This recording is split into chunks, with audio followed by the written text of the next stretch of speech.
Hello everyone, जय श्री कृष्ण। क्या हाल चाल? बढ़िया, फाइन। चलिए, तो आज हम शुरू करने जा रहे हैं बेटा केमिकल बॉन्डिंग। केमिकल बॉन्डिंग बहुत ही इंपॉर्टेंट चैप्टर है एडवांस के पॉइंट ऑफ व्यू से, number one.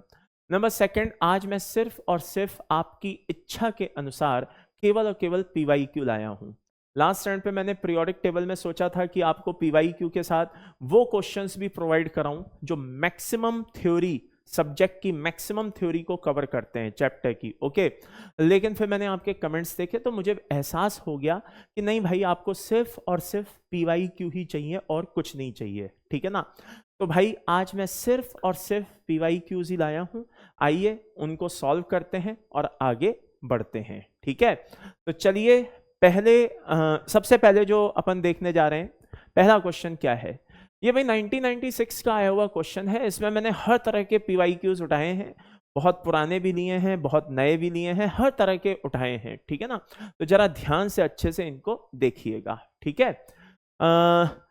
Number of bonds पूछे हैं और टाइप पूछा है, किसमें? कैल्शियम कार्बाइड में। तो भाई ये CaC2 है, ओके, और ये Ca2+ है, और ये C2 2- है, ओके।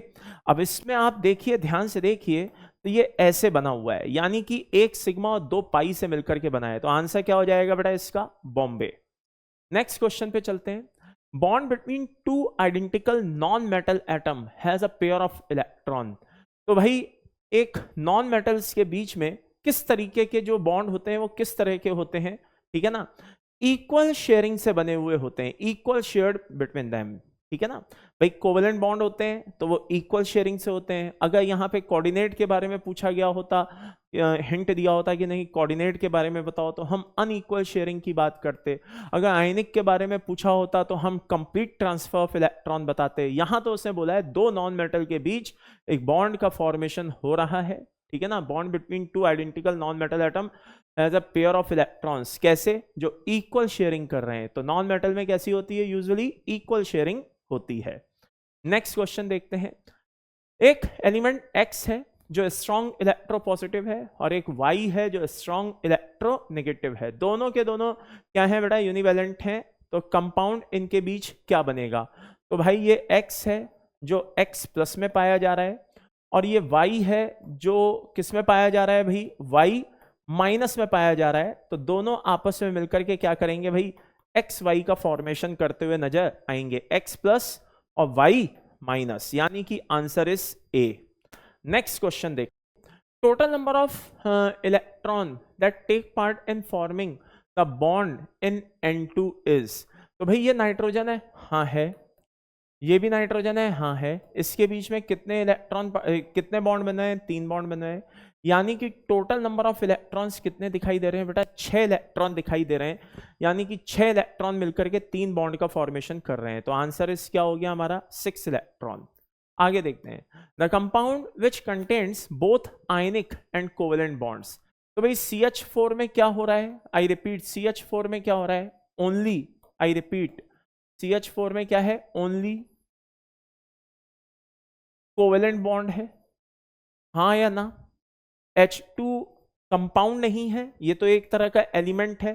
तो इसको हम अगर ना ही गिने तो ज्यादा अच्छा है, लेकिन अगर देखें तो इसमें भी क्या है बेटा? कोवेलेंट बॉन्ड है। इसमें भी क्या है? कोवेलेंट बॉन्ड है। KCN की बात करें तो ये K+ और CN- से मिलके बना है, और CN- में बेटा कोवेलेंट बॉन्ड भी है। तो इसमें आयनिक भी हो गया और कोवेलेंट भी हो गया।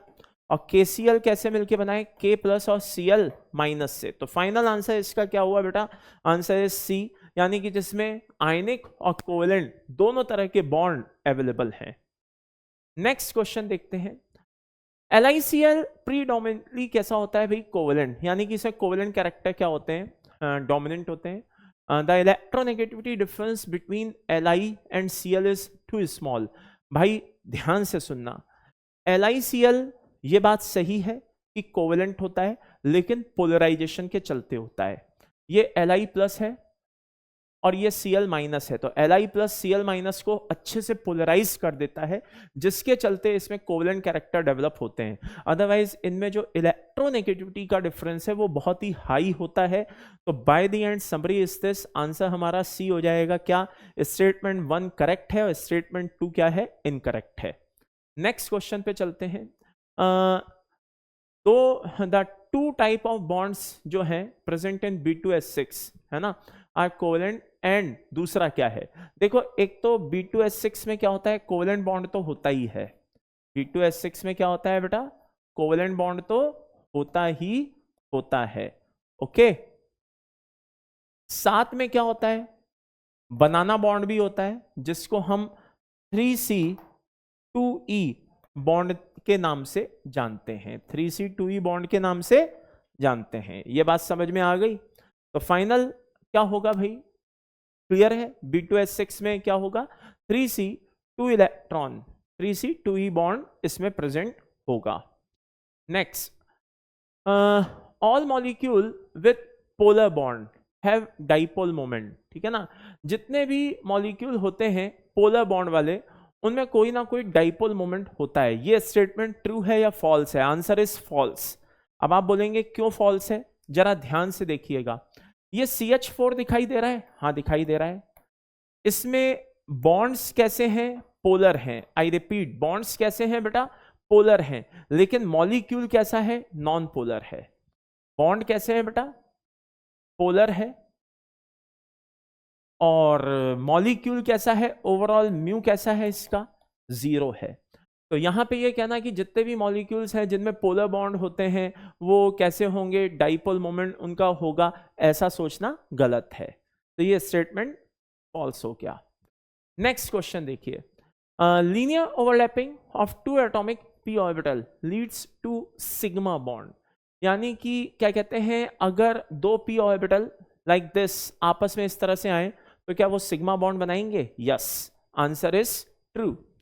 ठीक है, दो क्या कहते हैं p ऑर्बिटल इस तरीके से आ रहे हैं तो ऑब्वियसली वो आपस में मिलके क्या बनाएंगे बेटा, सिग्मा बॉन्ड बनाएंगे। नेक्स्ट, एज्यूम करो कि 2s2p मिक्सिंग ऑपरेटिव नहीं है, ठीक है ना, इज नॉट ऑपरेटिव, यानी कि कहने का मतलब है sp मिक्सिंग नहीं हो रही है। सपोज तो the paramagnetic species among the following, देखिए अगर मिक्सिंग होती है तो अरेंजमेंट कुछ इस तरीके का होता है, 1 2 1 2, हाँ या ना, और नीचे कौन होता है, यहां पे L L और K लिख दो, करेक्ट। अच्छा, अगर मिक्सिंग हो रही होती है तो ऐसा होता है, मिक्सिंग नहीं होती है तो कैसा होता है, 1 2 2 1, और नीचे क्या लिख दो बेटा, L L और K। ओके, ये बात समझ में आई। तो by the end summary is this, जरा ध्यान से और अच्छे से देखना और समझना चीजों को, क्या कि हमने यहां पे लिखा है कि sp मिक्सिंग अप्लाई नहीं हो रही। I repeat, sp mixing apply नहीं हो रही है। ओके, तो भाई sp मिक्सिंग अप्लाई नहीं हो रही है तो फिर इन सब मॉलिक्यूल्स को क्या करो, इसमें ना अप्लाई करके इसमें अप्लाई करो, यानी कि ये वाला डायग्राम यहां पे अप्लाई नहीं होगा। हमें कौन सा डायग्राम यूज में लेना होगा, ये। तो Be2 की बात करें, बॉन्ड ऑर्डर 0 आता है। आई रिपीट, बॉन्ड ऑर्डर 0 आता है, तो इसको तो वैसे भी मत कंसीडर करो क्योंकि यहां पे तो ये मॉलिक्यूल एग्जिस्ट करता ही नहीं है। आगे अब बात आती है B2 की, तो भाई B2 में कितने इलेक्ट्रॉन्स होते हैं, B2 में टोटल 10 इलेक्ट्रॉन्स होते हैं, तो 8 इलेक्ट्रॉन तो यहां पे चले गए, ठीक है ना, 1s sigma 1s sigma star 1s sigma 2s sigma star 2s, 8 electron तो यहां चले गए, बचे कितने, 2। वो 2 इलेक्ट्रॉन कहां आ जाएंगे बेटा, यहां आ जाएंगे, और बॉन्ड ऑर्डर आपको यहां पे क्या दिखाई दे रहा है, बॉन्ड ऑर्डर आपको 1 ही दिखाई दे रहा है, लेकिन कैसा दिखाई दे रहा है, डायमैग्नेटिक स्पीशीज दिखाई दे रही है। अच्छा, C2 को अगर आप लेते हैं तो 8 इलेक्ट्रॉन यहां रह गए, बचे कितने, 4, 1 2 3 4, वो तो पैरा हो जाएगा, वो तो कैसा हो जाएगा, पैरा हो जाएगा। ये बात समझ में आ गई। अच्छा, और N2 की अगर हम बात करें तो भले चाहे ये यूज करूं चाहे ये यूज करूं, N2 के मैग्नेटिक बिहेवियर पे कोई असर नहीं पड़ने वाला है। तो जरा यहाँ पे किसको, C2 को भी देख लें। किसको देख लें बेटा, C2 को। C2 में कितने इलेक्ट्रॉन है, 12 इलेक्ट्रॉन है, हाँ या ना, हाँ। तो 8 तो यहाँ कंज्यूम हो गए, बचे कितने, 4। तो 1 2 3 4, तो ये पैरामैग्नेटिक आ रहा है। तो उसने कहा था कि अगर sp मिक्सिंग ना हो तो बताओ कौन पैरामैग्नेटिक होगा। तो हमारा आंसर क्या होगा, सी ऑप्शन होगा, आंसर इज C2। ये बात समझ में आ गई। Next, which of the following contain maximum number of lone pair on the central atom. अब ClO3 माइनस को ले लीजिए। किसको ले लीजिए बेटा, तो ClO3 माइनस में यहां पे एक लोन पेयर होगा सेंट्रल एटम पे, ओके। HCF4 को ले लीजिए, तो HCF4 में 2 लोन पेयर होंगे सेंट्रल एटम पे।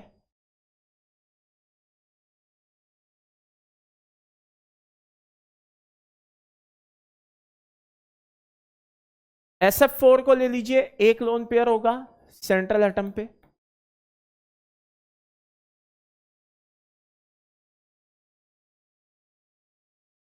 और I3 माइनस को ले लीजिए,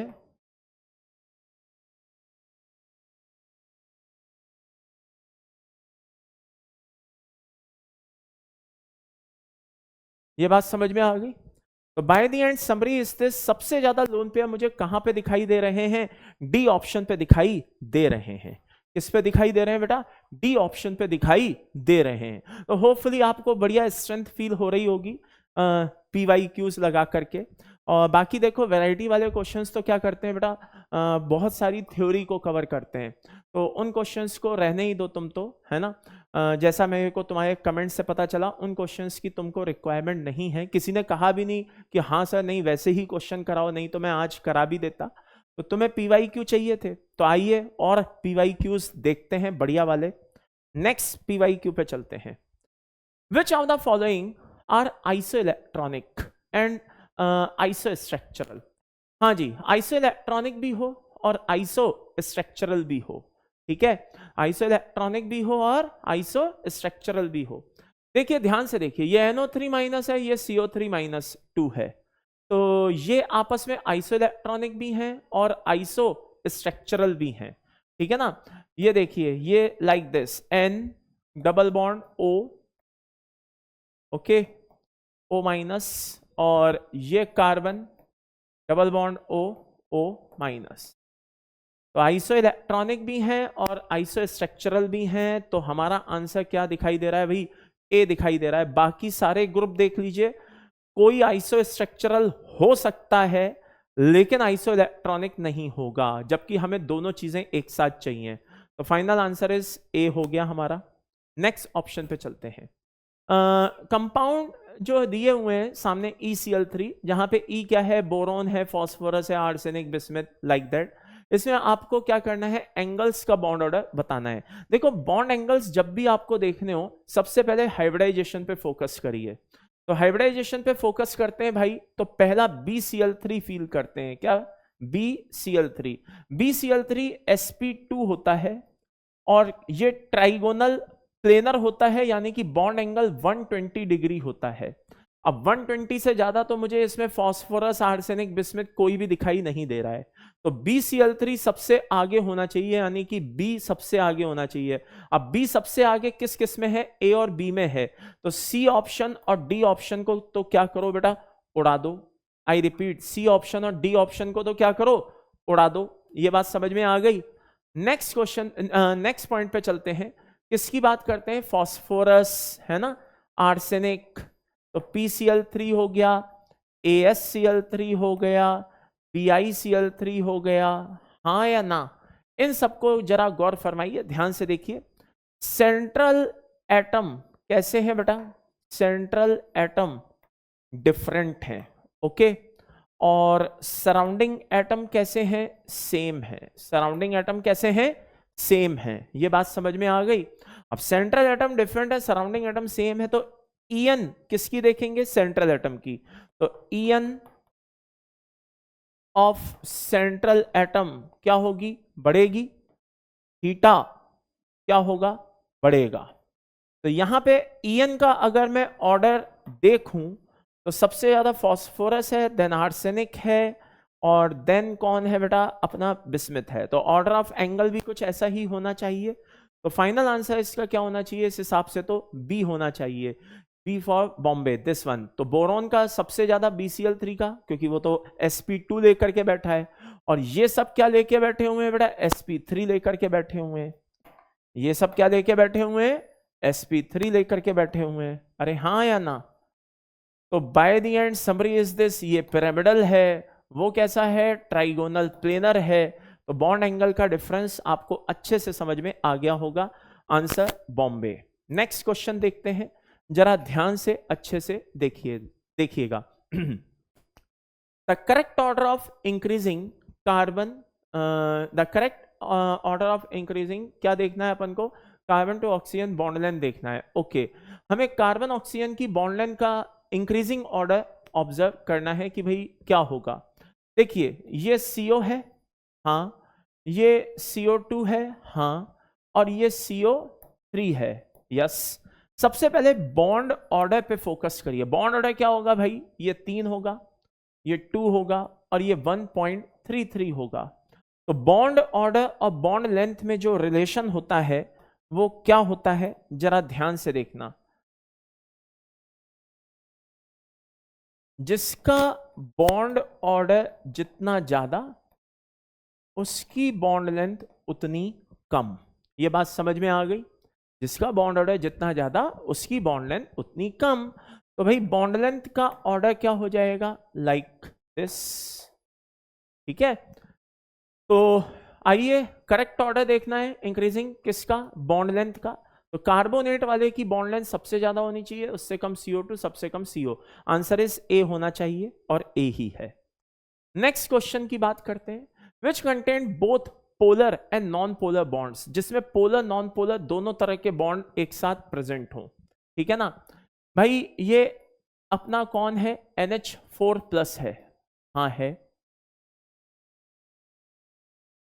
तो NH4+ की अगर हम बात करें तो इसमें बॉन्ड्स कैसे हैं बेटा, पोलर हैं, हाँ है। लेकिन क्या कहते हैं, कोई नॉन पोलर बॉन्ड दिखाई दे रहा है, नहीं दिखाई दे रहा। साथ में कौन बैठा हुआ है, Cl- यानी कि आयनिक बॉन्ड जरूर दिखाई दे रहा है। तो ये ऊपर वाली कंडीशन को फॉलो नहीं कर रहा है। SCN में क्या हो रहा है, SCN में भी पोलर बॉन्ड ही दिखाई दे रहे हैं, नॉन पोलर कोई नहीं दिखाई दे रहा। CH4 में भी केवल और केवल पोलर बॉन्ड ही दिखाई दे रहे हैं, नॉन पोलर कोई नहीं दिखाई दे रहा। लेकिन वहीं पे हाइड्रोजन पेरोक्साइड की बात करूं तो जरा ध्यान से अच्छे से देखिएगा।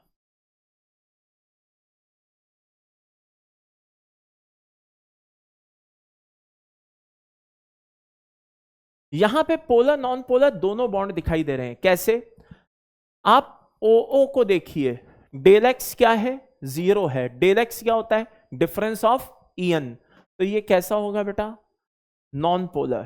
कैसा होगा, नॉन पोलर। ये बात समझ में आ गई, नॉन पोलर।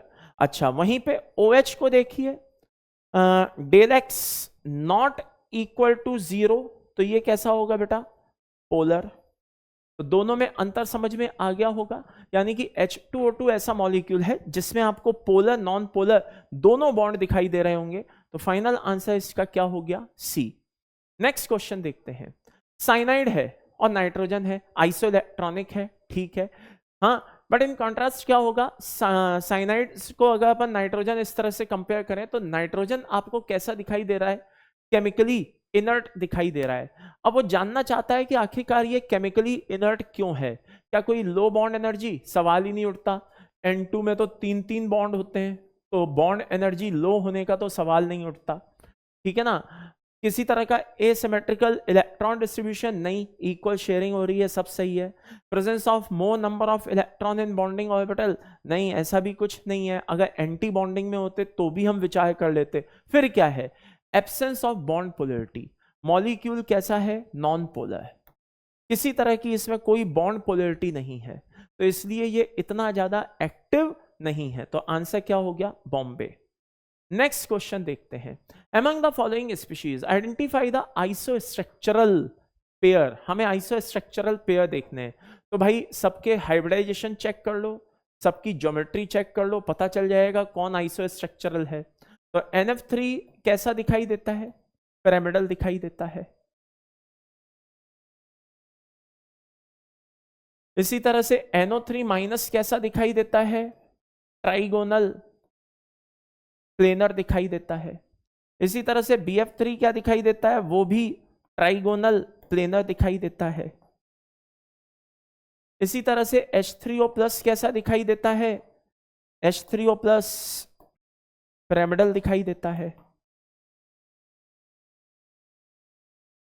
और इसी तरह से अपना N3H हाइड्रोजोइक एसिड कैसा दिखाई देता है?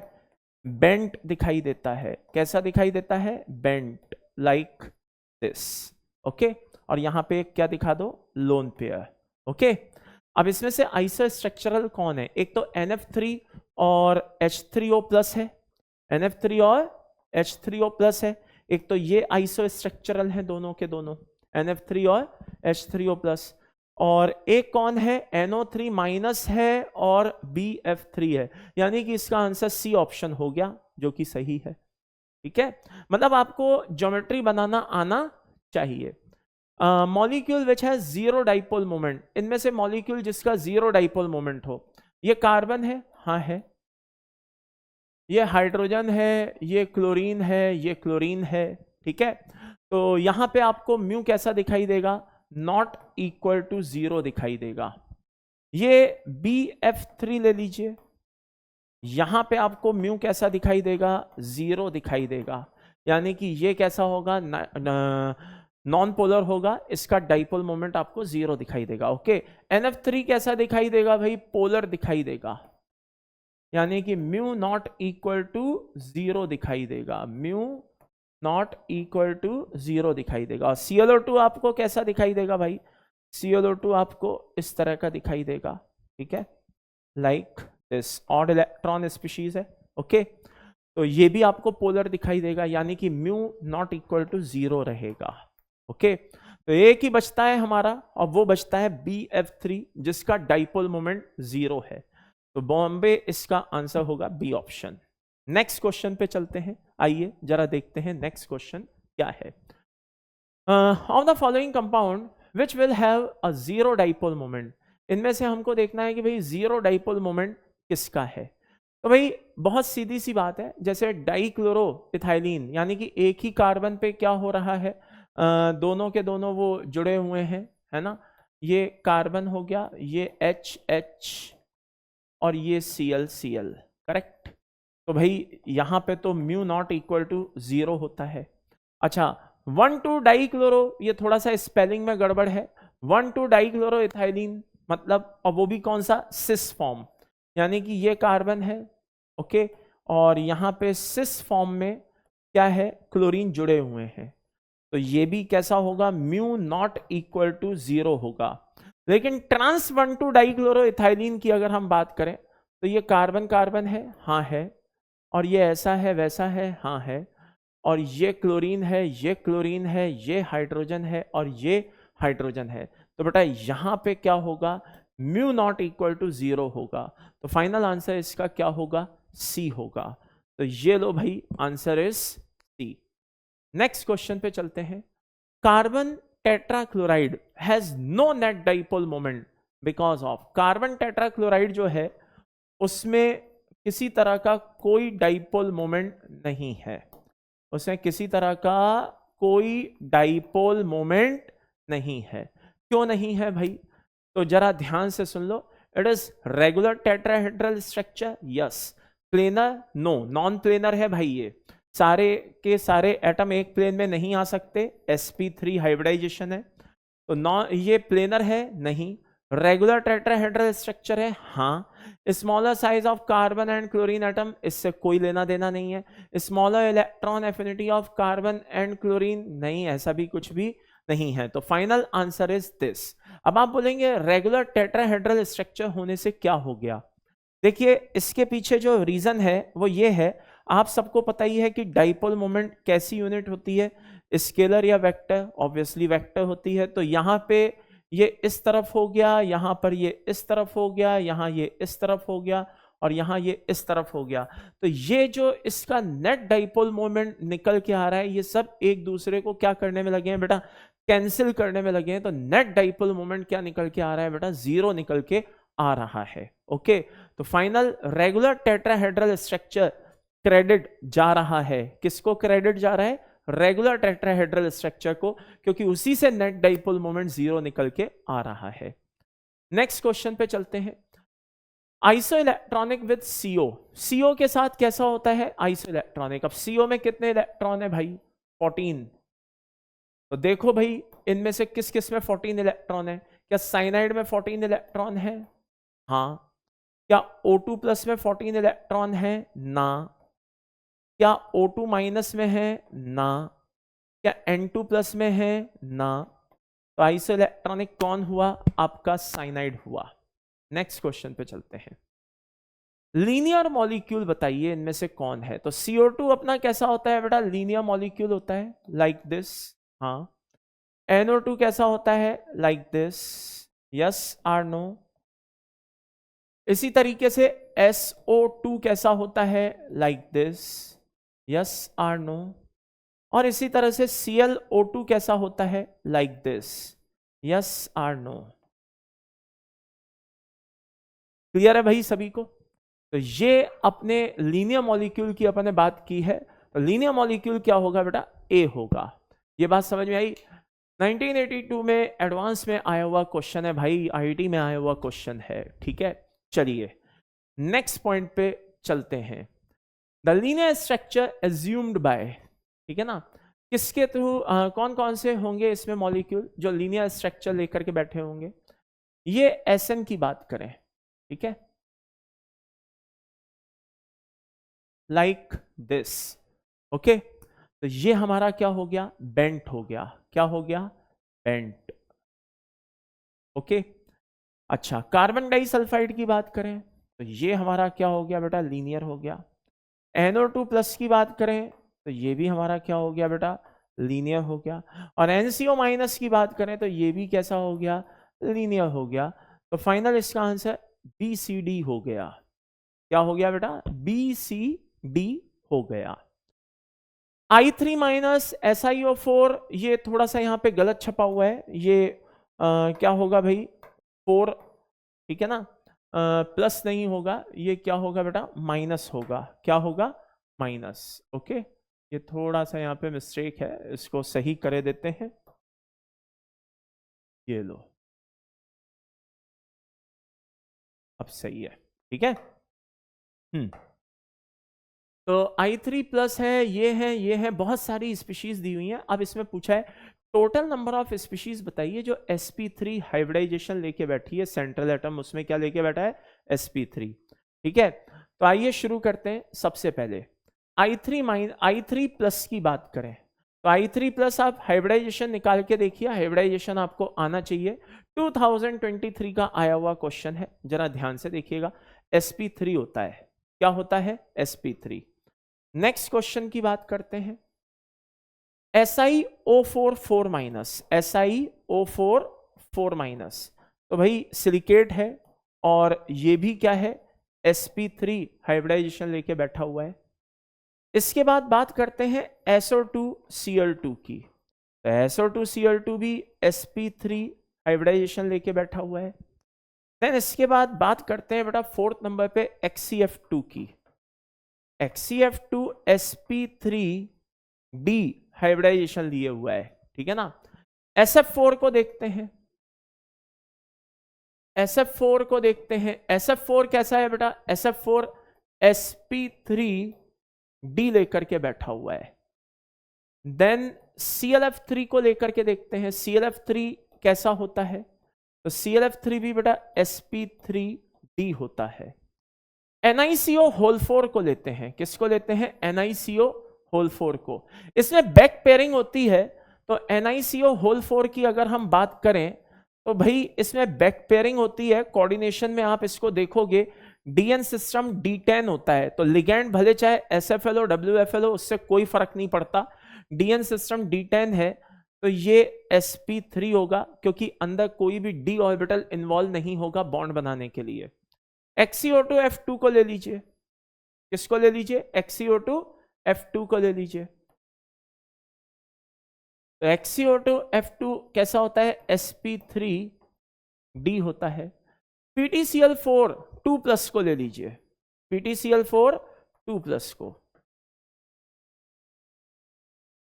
Pt जो है प्लेटिनम, ये थर्ड ट्रांजिशन सीरीज का एलिमेंट है। नीचे जाने पे Z इफेक्ट बढ़ता है, Z इफेक्ट बढ़ता है तो वो WFL की भी स्प्लिटिंग पावर बढ़ा देता है, और WFL हाई Z इफेक्ट की प्रेजेंस में क्या करता है बेटा, SFL की तरह बिहेव करने लगता है। तो ये एक्चुअल में हमें फील आ रहा है कि कोऑर्डिनेशन नंबर 4 है, WFL है, sp3 होना चाहिए, लेकिन एक्चुअल में ऐसा नहीं होता है।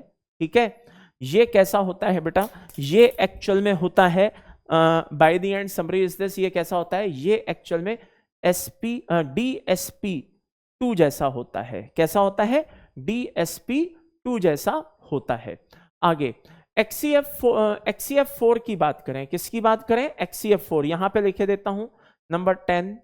तो XeF4 की अगर हम बात करें तो XeF4 यहां पे लिखे देते हैं XeF4, ये कैसा होता है बेटा, sp3d2 होता है, sp3d2 होता है। और लास्ट एंड फाइनल बचता है भाई SOCl2। क्या बचता है, SOCl2। तो SOCl2 नंबर 11 यहां पे लिखे देते हैं SOCl2, ये कैसा होता है बेटा, SOCl2 sp3 जैसा होता है। कैसा होता है, sp3 जैसा होता है। तो by the end summary is this, इसमें sp3 स्पीशीज वाले, मतलब sp3 हाइब्रिडाइजेशन वाले कितने हैं, 1 2 3, ठीक है, 3 हो गए। और कौन सा है, 4, ठीक है, 4, एक कौन हो गया भाई, वो भी हो गया 5, ठीक है। तो टोटल कितने हो गए भाई, 5 एग्जाम्पल्स हो गए। आइए जरा चेक कर लें, 5 ही आ रहा है इसका आंसर, कर लोगे भाई। यानी कि आपको हर एक का हाइब्रिडाइजेशन देखना आना चाहिए। इस तरह के PYQs पूछे जाते हैं या आज तक पूछे गए हैं। नेक्स्ट क्वेश्चन पे चलते हैं। ये क्वेश्चन देखिए ध्यान से, list of species having the formula XZ4 is given below. तो ये कुछ नीचे स्पीशीज दी हैं। Define the shape on the basis of the location of X and Z, ठीक है ना, atom. The total number of species having square planar shape. हमें square planar shape वाली स्पीशीज देखना है कि इनमें से कितनी स्पीशीज स्क्वायर प्लेनर शेप वाली हैं। तो स्क्वायर प्लेनर शेप कैसा होता है, मान लो ये A है, इधर ये Z Z Z, okay, like this. तो आइए ऐसा शेप देखते हैं कितनों में है। XeF4 की बात करते हैं पहले, नंबर 1। तो XeF4 अभी अभी थोड़ी देर पहले भी देखा था, खैर वापस से देख लो भाई। XeF4 कैसा होता है, लाइक दिस, ये ज़ेनॉन 1 2 3 4 और ये लोन पेयर। तो भाई ये स्क्वायर प्लेनर हो गया, ये कैसा हो गया, स्क्वायर प्लेनर हो गया। आइए दूसरा देखते हैं, SF4 क्या है, SF4। तो ये कैसा होता है, लाइक दिस, यहां पे लोन पेयर होता है। ये तो सीसॉ हो गया, ठीक है। तीसरा देखते हैं, थर्ड कौन सा है, SIF4। SIF4 ऐसा होता है, तो ये तो टेट्राहेड्रल हो गया। नेक्स्ट फोर्थ नंबर पे क्या है भाई, BF4 माइनस।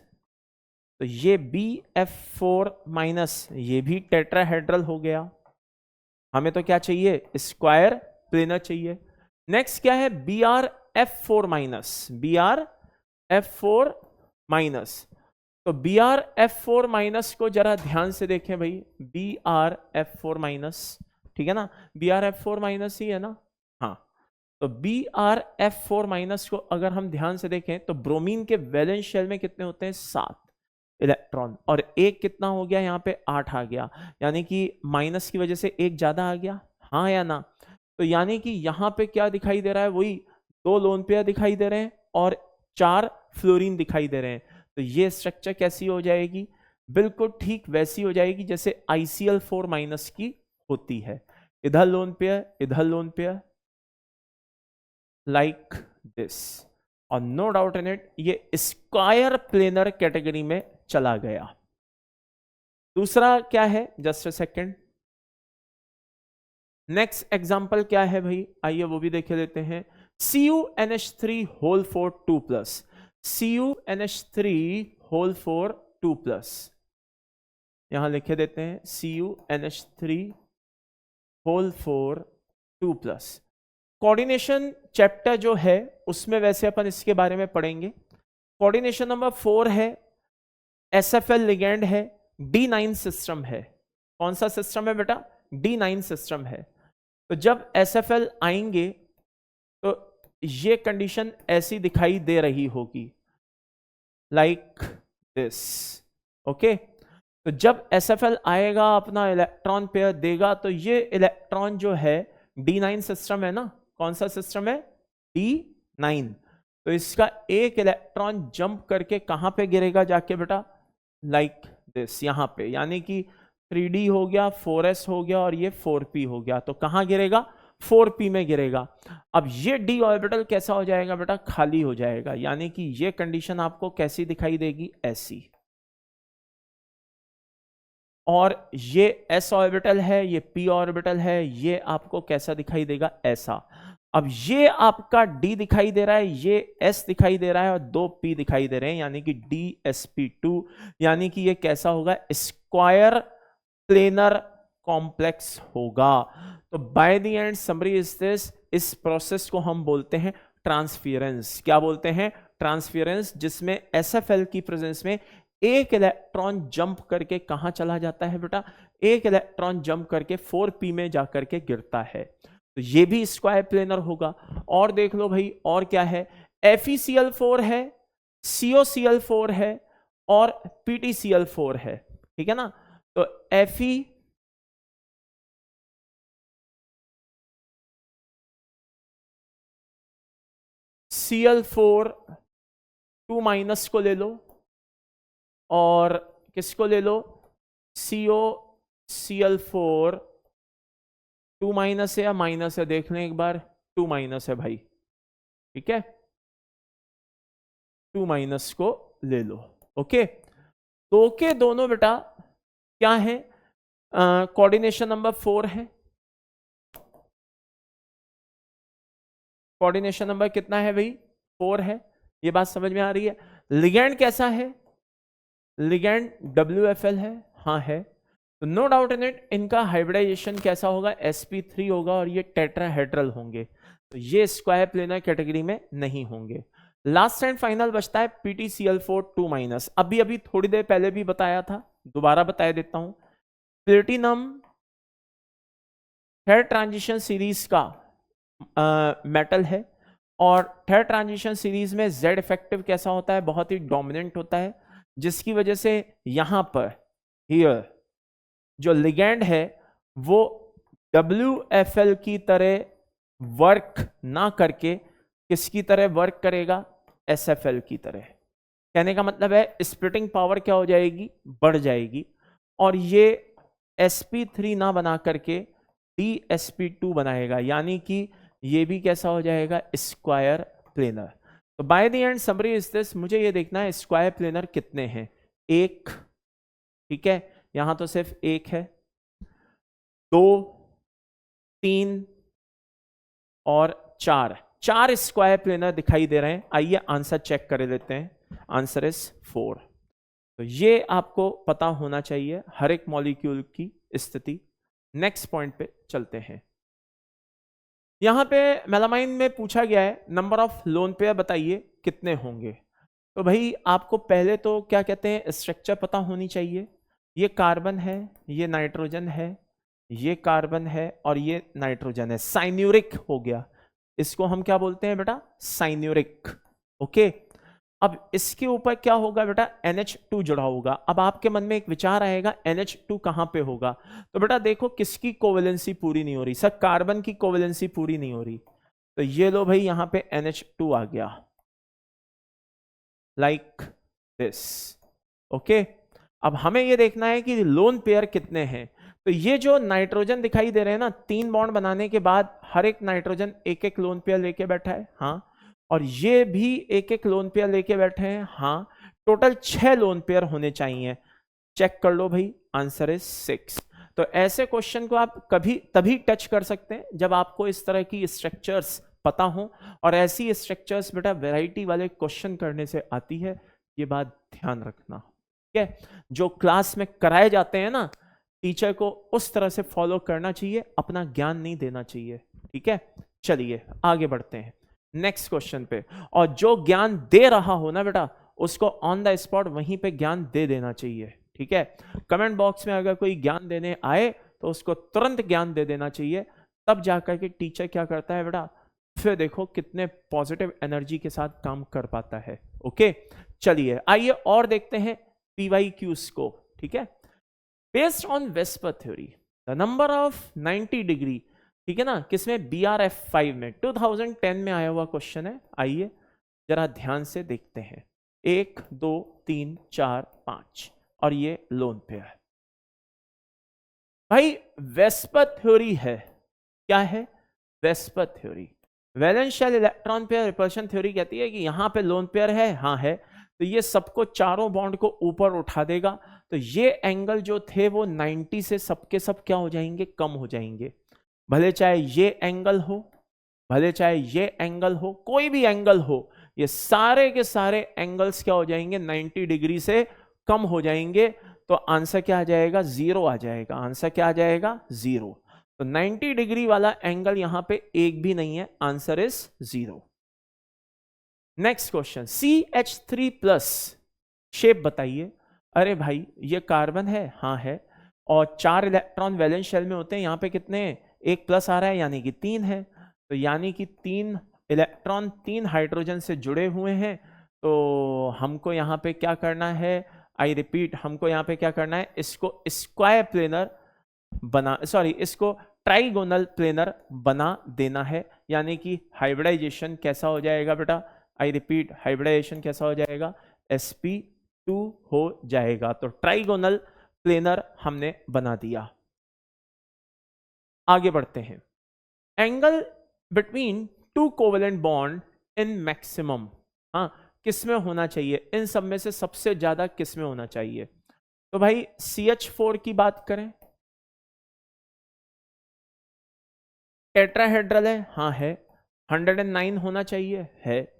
H2O की बात करें,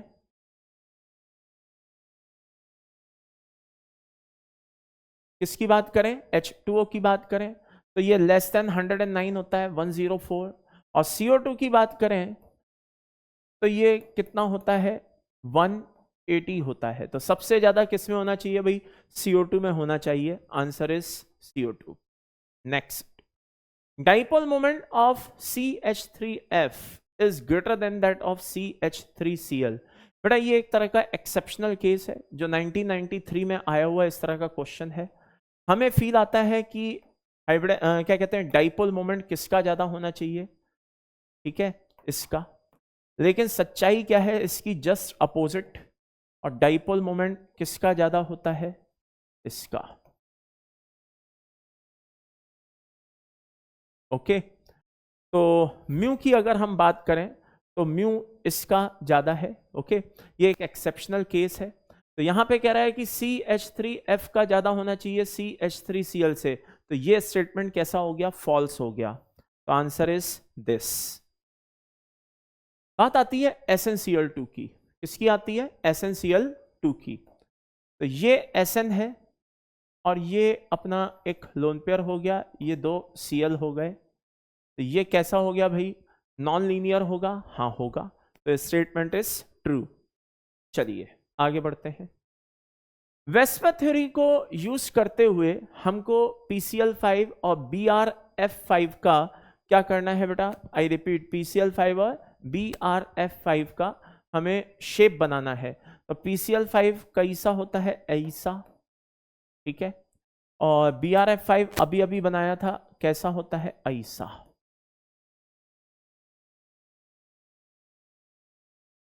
तो ये होता है ट्राइगोनल बाइपिरामिडल और ये होता है स्क्वायर पिरामिडल। तो एक समय था जब कभी कभी बीच में सब्जेक्टिव क्वेश्चन इस तरह के आ जाते थे, तो ऐसा कुछ नहीं है कि अभी ना आते हो सकता है कभी भी वापस से सब्जेक्टिव डाल दिए जाए, कोई भरोसा नहीं है, कभी भी कैसे भी पूछे जा सकते हैं, तो ये ध्यान रखिएगा। नेक्स्ट बात करते हैं, draw the molecular structure of this indicating the location of lone pair of electrons. Okay, तो जरा ध्यान से अच्छे से देखिएगा, ये HCF2 है, हाँ है, तो एक लोन पेयर यहां दिखाइए, एक लोन पेयर यहां दिखाइए, एक लोन पेयर यहां दिखाइए, और ये 2 फ्लोरीन इस तरह से लगाइए। ठीक है भाई, तो HCF2 की स्ट्रक्चर ऐसी होती है, लीनियर कहलाती है। F4 की स्ट्रक्चर हालांकि अभी 2-3 बार देख चुके हैं, वापस से देख लीजिए, स्क्वायर प्लेनर कहलाती है। क्या कहलाती है? स्क्वायर प्लेनर कहलाती है। और XCO2 की स्ट्रक्चर देख लीजिए, XCO2 की स्ट्रक्चर, जस्ट ए सेकेंड, ये अपना लोन पेयर हो गया,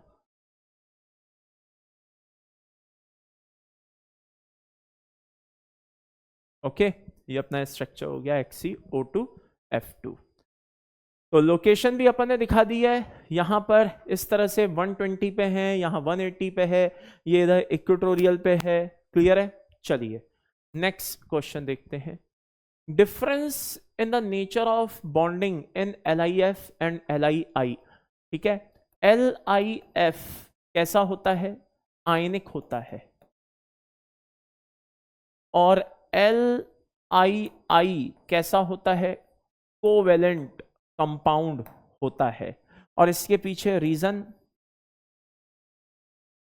फेजांस रूल होता है, यानी कि पोलराइजेशन, फाई बराबर C/R। तो यहां पे क्या है?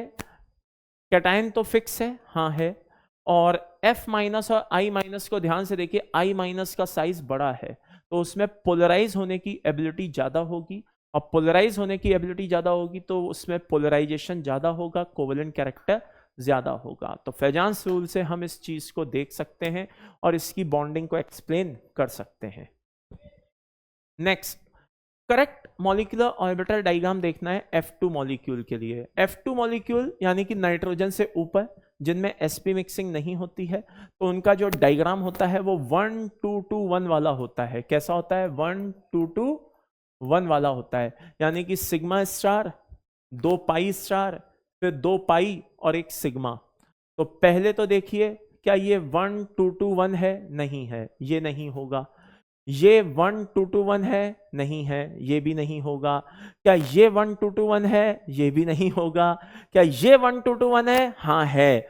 और इसमें आप इलेक्ट्रॉन का अरेंजमेंट भी देख लीजिए, ये L है, ये K है। तो F2 में टोटल इलेक्ट्रॉन कितने होते हैं लाला? 18 इलेक्ट्रॉन होते हैं। अब 8 इलेक्ट्रॉन तो यहां पर कंज्यूम हो गए, कितने बचे? 10। तो 9, 10, 11, 12, 13, 14, 15, 16, 17, 18। तो ये डायग्राम बिल्कुल परफेक्ट बनता हुआ दिखाई दे रहा है। ओके, क्लियर है भाई?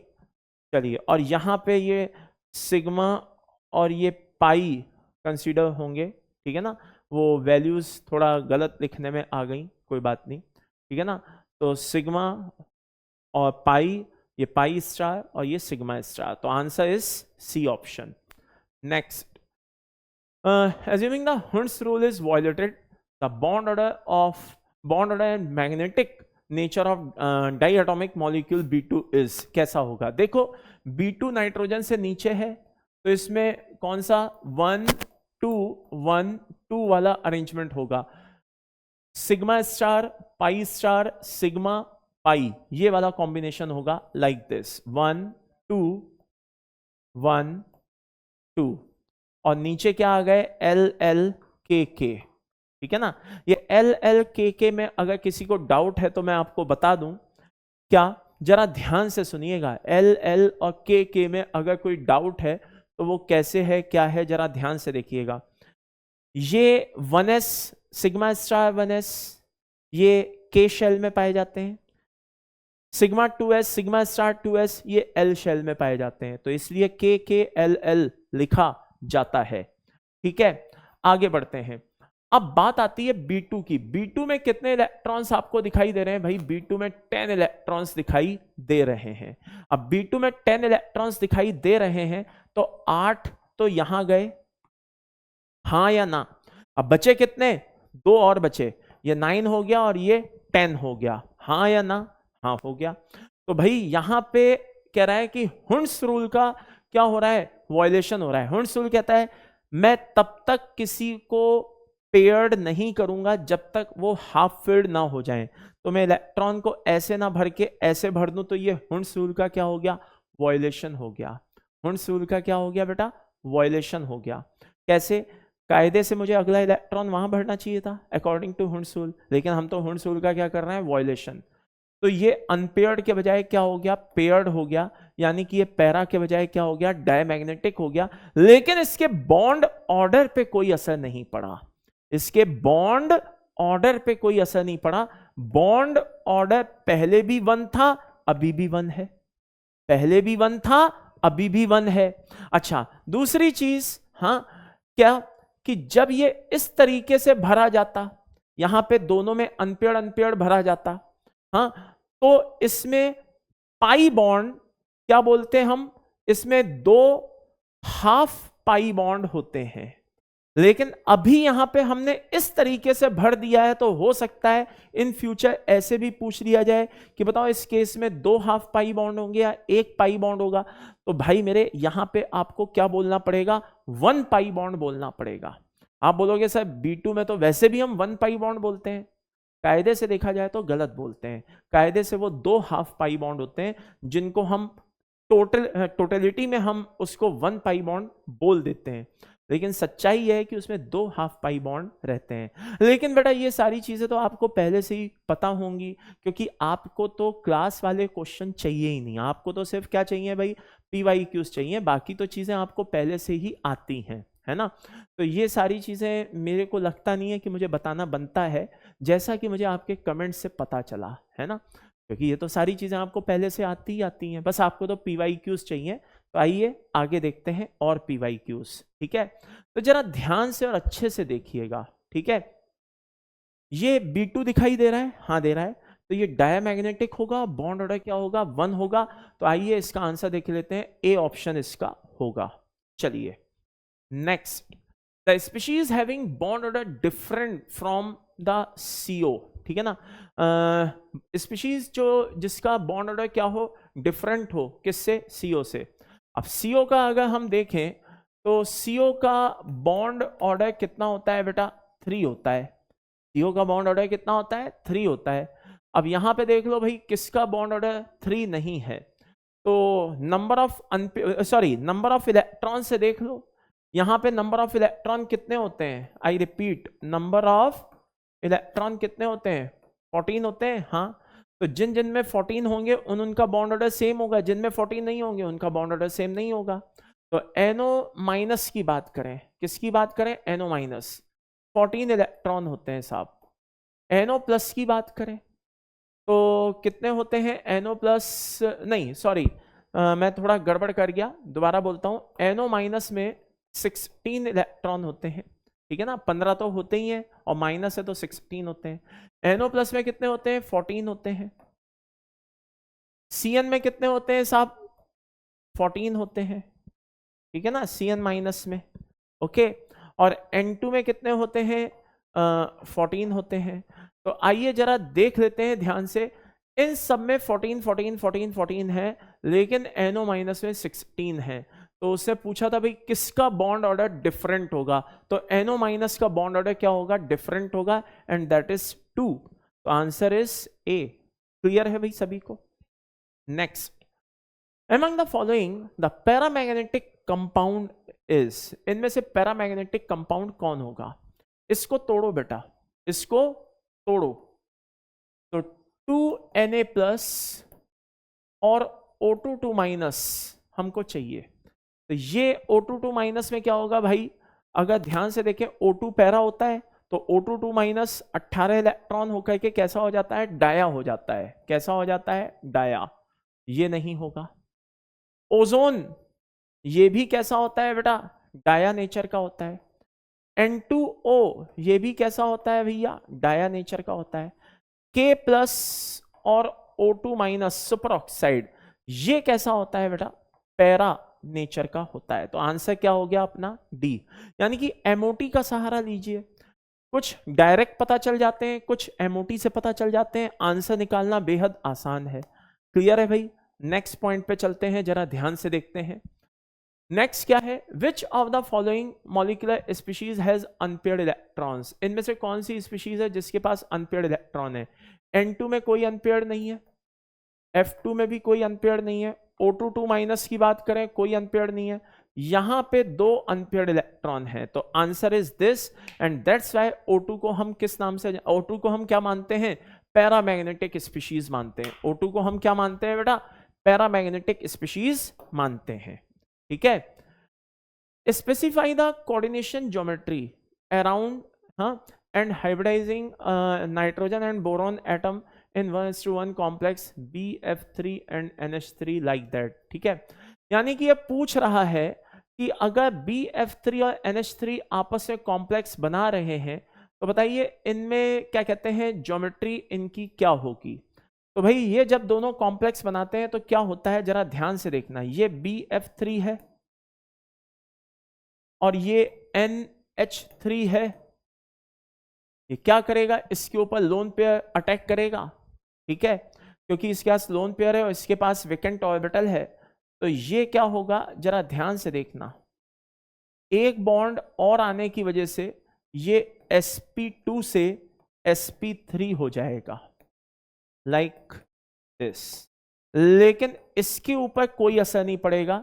ये पहले भी sp3 था, अभी भी sp3 है, क्योंकि जो लोन पेयर है वो पहले लोन पेयर के फॉर्म में था, अब कोऑर्डिनेट बॉन्ड के फॉर्म में है। तो ये पहले भी sp3 था, अभी भी sp3 है। तो कॉम्प्लेक्स बनाने के बाद इसकी स्थिति कैसी होगी, नाइट्रोजन और बोरॉन दोनों ही टेट्राहेड्रल होंगे, हाँ, और दोनों ही sp3 फॉर्म में होंगे। आई रिपीट, दोनों ही कैसे फॉर्म में होंगे बेटा, sp3 फॉर्म में होंगे। तो यहां पर थोड़ा सा करेक्शन आ रहा है, इसको करेक्ट कर देते हैं, इसको 3 पढ़िएगा। क्या पढ़िएगा बेटा, इसको 3 पढ़िएगा। Okay, like this. तो ये चीज समझ में आ गई, दोनों के दोनों टेट्राहेड्रल हैं और दोनों के दोनों ही sp3 हैं। कब, जब ये फाइनली कॉम्प्लेक्स बना चुके हैं तब। नेक्स्ट क्वेश्चन देखते हैं, अमोनिया PtCl4 2 माइनस, ये 2 ऊपर जाएगा, थोड़ा सा मिसप्रिंट ज्यादा ही हो गया आज, और PCl5 और BCl3 इनमें क्या होगा, the correct order of hybridization of central atom. Hybridization पूछा है, तो भाई अमोनिया में पता है sp3 होता है, तो sp3 इनमें से सिर्फ मुझे एक में ही दिखाई दे रहा है पहली पोजीशन पे, बाकी पहली पोजीशन पे किसी में DsP2, किसी में ये, किसी में वो। तो मुझे भिड़ते ही आंसर मिल गया कि इसका आंसर बॉम्बे होगा। वैसे बाय द वे मैं आपको बता दूं, अपन बाकी सबके हाइब्रिडाइजेशन अभी जो क्वेश्चंस इतने सारे किए हैं उनमें एक्सप्लेन कर चुके हैं। नेक्स्ट क्वेश्चन पे चलते हैं, the common feature among the species this are. बोलो भाई क्या होगा। देखो सारे के सारे आइसो इलेक्ट्रॉनिक स्पीशीज हैं, सारी की सारी कैसी स्पीशीज है बेटा, आइसो इलेक्ट्रॉनिक स्पीशीज है। तो बॉन्ड ऑर्डर एक तो सबका सेम होगा, बात समझ में आ रही है, और आइसो इलेक्ट्रॉनिक भी है, तो इसका आंसर क्या होगा, ए होगा। बॉन्ड ऑर्डर 3 है, वीक फील्ड लिगेंड है, गलत, ये SFL है। बॉन्ड ऑर्डर 2 है, गलत। आइसो इलेक्ट्रॉनिक है, हाँ सही है। वीक फील्ड है, गलत। तो फाइनल ऑप्शन हमारे पास ए ही बचता है। नेक्स्ट क्वेश्चन पे चलते हैं। नेक्स्ट क्वेश्चन क्या है, आइए जरा देखते हैं। H2S and it's dipole moment. तो भाई ये सल्फर है, हाँ है, और ये लोन पेयर है, हाँ है, और ये हाइड्रोजन है, ये हाइड्रोजन है। तो भैया ये एक तो बेंट होगा, एंगुलर भी बोल सकते हैं, और डाइपोल मोमेंट इसका नॉन जीरो होगा, यानी कि कुछ ना कुछ होगा, mu have some value not equal to zero. और कैसा होगा, बेंट या एंगुलर या वी शेप, इसको किसी भी नाम से बोल सकते हैं। तो इसका आंसर फाइनली क्या निकल गया बेटा, ए। नेक्स्ट क्वेश्चन की बात करते हैं, the geometry and the type of hybrid orbital present about the central atom of BF3। तो भाई ये तो अपन देख ही चुके हैं, 1998 में आया हुआ क्वेश्चन है, आप भी आराम से कर सकते हैं। sp2 हाइब्रिडाइजेशन होता है, क्या होता है? sp2 हाइब्रिडाइजेशन होता है। क्लियर है भाई? तो दिस इज क्या होगा लाला? बॉम्बे इसका आंसर होगा। नेक्स्ट क्वेश्चन की बात करते हैं। Which of the following molecule is planar? Which of the following molecule is planar? तो भैया इनमें से कौन सा मॉलिक्यूल प्लेनर है? NF3 को ले लो, NCl3 को ले लो, ये दो के दोनों कैसे होते हैं? पिरामिडल होते हैं। और PH3 को ले लो, ये भी कैसा होता है भैया? पिरामिडल होता है। तीन के तीनों पिरामिडल होते हैं, ठीक है ना। ये अलग बात है कि इन दोनों में हाइब्रिडाइजेशन होता है, PH3 में कोई हाइब्रिडाइजेशन नहीं होता। अब BF3 की बात करें तो sp2 होता है, और दिस इज ट्राइगोनल प्लेनर। तो फाइनल आंसर इज दिल्ली। आगे बढ़ते हैं। The type of hybrid orbital used by chlorine atom in ClO2 minus is, ठीक है ना।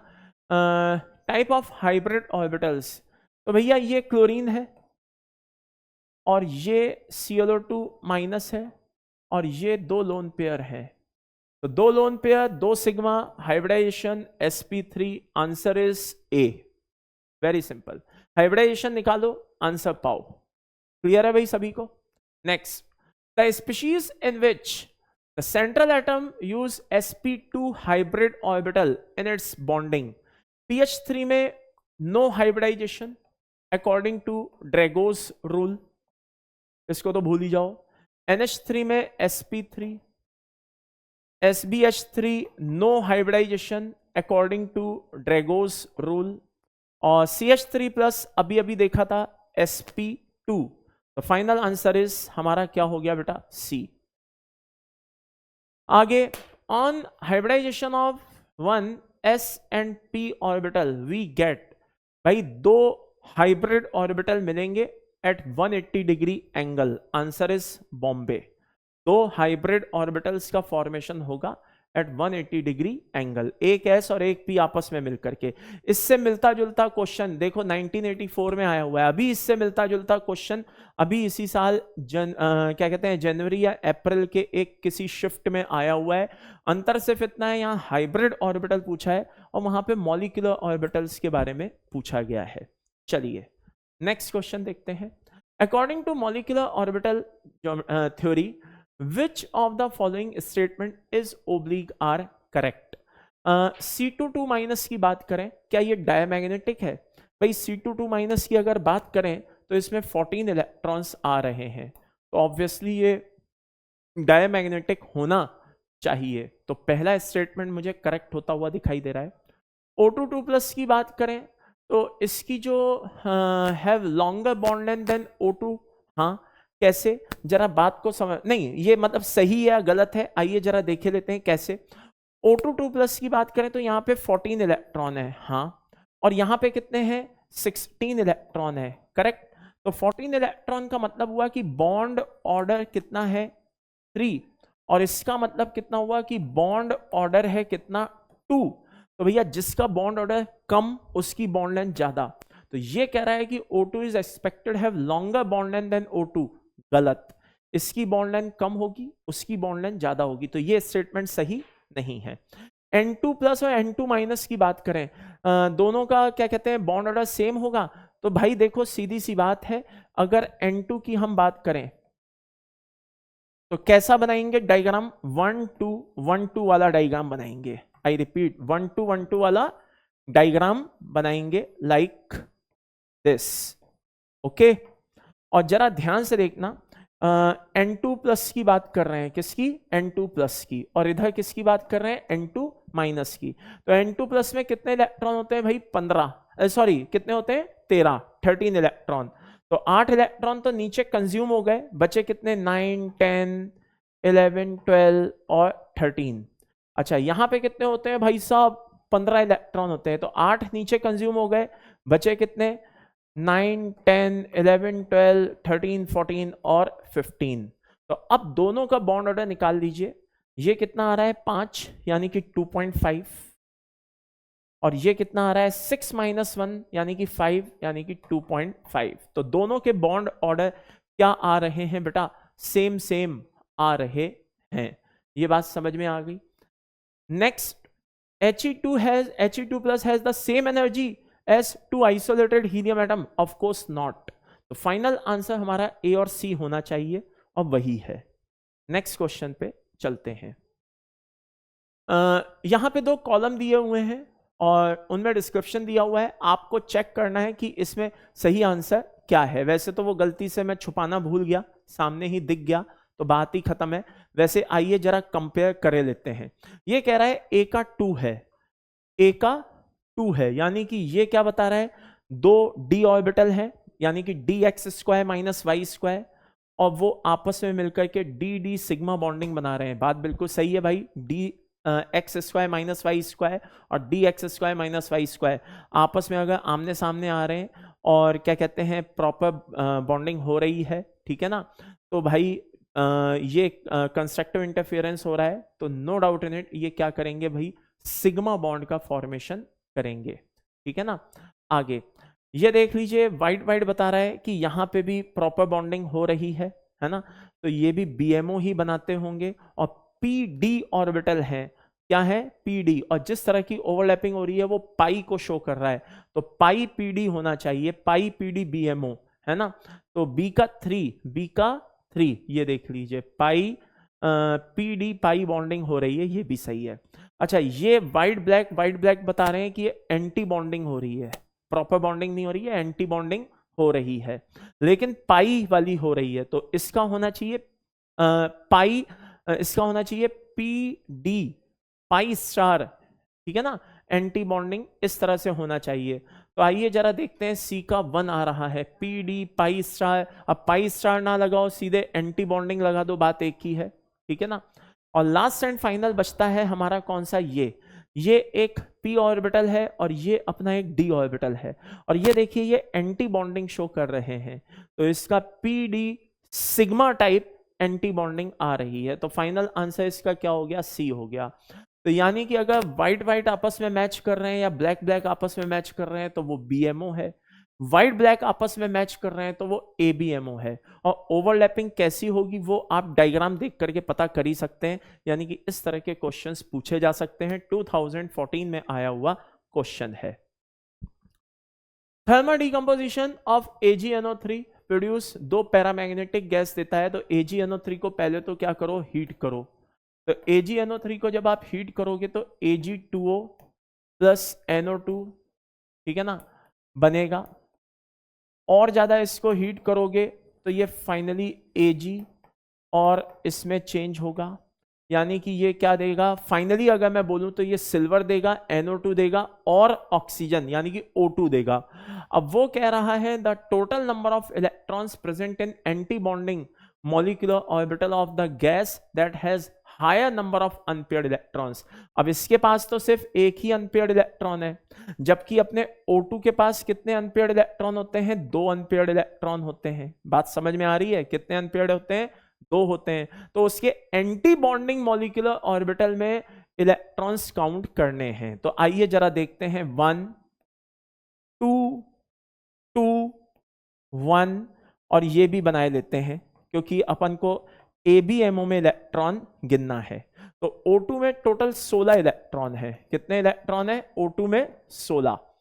1 2 3 4 5 6 7 8 9 10 11 12 13 14 15 16। अब आप देखिए इसने पूछा है total number of electrons present in anti bonding, है ना, molecular orbital of the gas. तो भाई 2 ये रहे, 2 ये रहे, 2 ये रहे, टोटल कितने हुए, 6 electron. Final answer is 6। Okay, next, ये कुछ मॉलिक्यूल आपको दिए हैं, total number of linear molecules हमको देखने हैं where the hybridisation of central atom does not have contribute from the d orbital. तो भैया हमें यहां पे सिर्फ ऐसे मॉलिक्यूल्स का पता लगाना है जिनके हाइब्रिडाइजेशन में d ऑर्बिटल का इन्वॉल्वमेंट नहीं है। तो BeCl2 की बात करें, sp हाइब्रिडाइजेशन होता है। N3- की बात करें, किसकी बात करें, N3 माइनस की बात करें तो N3 माइनस में क्या होता है बेटा, इसमें नाइट्रोजन में sp हाइब्रिडाइजेशन होता है, जो सेंट्रल एटम होता है उस पे sp हाइब्रिडाइजेशन होता है, ठीक है ना। अच्छा, मतलब इसमें भी डी का कोई इन्वॉल्वमेंट नहीं है। अगर हम क्या कहते हैं बात करें किसकी, NO2 प्लस की, तो NO2 प्लस में क्या होता है, NO2 प्लस में भी sp हाइब्रिडाइजेशन हो रहा होता है। अच्छा, अगर हम बात करें किसकी, ओजोन की, सेंट्रल एटम में sp2 हाइब्रिडाइजेशन आ रहा होता है। अगर हम बात करें किसकी, HCl2 की, sp3 हाइब्रिडाइजेशन आ रहा है। ICl2 माइनस की बात करें, किसकी बात करें, तो sp3 डी हाइब्रिडाइजेशन आ रहा है। I3 माइनस की बात करें, sp3 डी हाइब्रिडाइजेशन आ रहा है। और लास्ट एंड फाइनल HCF2 की बात करें, इसमें भी sp3 डी हाइब्रिडाइजेशन आ रहा है। अब वो कह रहा है कि इसमें से पहले तो दो बातें एक साथ पूछ रहा है। Total number of linear molecule पहचानिए, number 1, where the hybridisation of central atom does not have contribution, उसमें भी लीनियर हो, लीनियर में भी आप ये देखिए कि उसमें डी ऑर्बिटल का इन्वॉल्वमेंट ना हो हाइब्रिडाइजेशन में। ये लीनियर है और डी का भी इन्वॉल्वमेंट नहीं है, एक आंसर। ये लीनियर है, डी का इन्वॉल्वमेंट नहीं है, 2 आंसर। ये भी लीनियर है, डी का इन्वॉल्वमेंट नहीं है, 3 आंसर। ये बेंट है, लीनियर नहीं है, ये भी बेंट है, लीनियर नहीं है। ये लीनियर है, लीनियर है, लीनियर है, लेकिन डी का इन्वॉल्वमेंट है। आंसर कितना हो गया, 3। आंसर 3 3 3। एक कौन सा रह गया, कोई रह गया हमसे, BCl2 N3। अच्छा, एक N2O रह गया, ओके, एक N2O रह गया भाइयों। ये लो भाई, पेन की इंक खत्म हो जाती है लगता है। ये N2O रह गया, यहां पे बनाए देते हैं। अरे यार, ये काम क्यों नहीं कर रहा, अब काम करेगा, अभी भी नहीं कर रहा, अब काम करेगा। ये लो भाई, तो ये भी कैसा हो गया, लीनियर है, और इसमें भी हाइब्रिडाइजेशन इन्वॉल्व, सॉरी, इसमें भी डी ऑर्बिटल इन्वॉल्व नहीं है, किसमें, हाइब्रिडाइजेशन में। तो ये 1 हो गया, ये 2 हो गया, ये 3 हो गया, और ये 4 हो गए। तो फाइनल आंसर इसका 4 हो गया। नेक्स्ट, बेंजीन है, carbon use all 3p orbital, हाँ, for in benzene carbon uses all 3p orbital for hybridisation. गलत। बेंजीन जो होता है बेटा सबको पता है, ठीक है,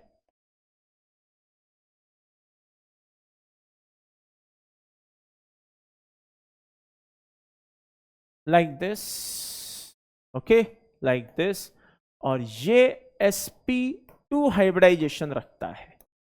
क्या रखता है, sp2 हाइब्रिडाइजेशन रखता है। तो 2 ही p ऑर्बिटल का यूज करता है, स्टेटमेंट फॉल्स। चलिए नेक्स्ट, वही बॉन्ड लेंथ पूछिए क्या होगी। तो भाई KO2 की बात करें, किसकी बात करें, KO2 की, तो ये O2 प्लस है, नॉर्मल O2 है। और उसकी बात करें तो ये क्या है बेटा, O2 ASF6, तो इसको तोड़ो तो ये क्या हो जाएगा, O2 प्लस और ASF6 माइनस हो जाएगा। ओके, तो एक हमारे पास ये क्या है, O2 माइनस है, एक हमारे पास O2 है, और एक हमारे पास O2 प्लस है। ओके, O2 माइनस की बात, O2 की बात करते हैं। बॉन्ड ऑर्डर कितना आ रहा है, 2। बॉन्ड ऑर्डर कितना आ रहा है, 2। अगर हम O2 माइनस की बात करें तो कितने इलेक्ट्रॉन दिखाई दे रहे हैं बेटा, 17 इलेक्ट्रॉन, 17 इलेक्ट्रॉन्स दिखाई दे रहे हैं। और उस हिसाब से इसका बॉन्ड ऑर्डर कितना आ रहा है, 1.5। O2 प्लस की बात करें तो 15 इलेक्ट्रॉन दिखाई दे रहे हैं, बॉन्ड ऑर्डर कितना आ रहा है, 2.5। तो भैया जिसका बॉन्ड ऑर्डर जितना कम उसकी बॉन्ड लेंथ उतनी ज्यादा। आंसर इज लाइक दिस, 2004 का आया हुआ क्वेश्चन है। सामने कुछ आपको दिए गए हैं और हाईएस्ट बॉइलिंग पॉइंट पूछा गया है, ऑफ कोर्स H2O का होता है due to hydrogen bonding. A answer is correct. Next question देखते हैं, which one among the following does not have hydrogen bond, किसमें हाइड्रोजन बॉन्ड पॉसिबल नहीं है।